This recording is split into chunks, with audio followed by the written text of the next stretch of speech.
श्री गोपाळ कृष्ण भगवान की जय। लीळा नंबर 95चा उर्वरित भाग।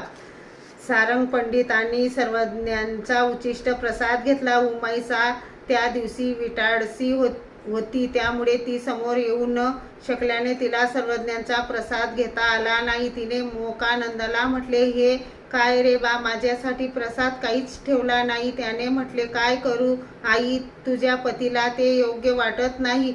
सुदैवाने उमाईसाला भांडे धुताना सर्वज्ञांच्या ताटातले उचिष्ट कण सापडले। ते सर्व कण तिने वेचून घेतले व चटकन आत गेली। भक्तिभावपूर्वक तो प्रसाद कुणाला न कळू देता ग्रहण केला। तोपर्यंत सर्वज्ञांची विश्रांती झाली।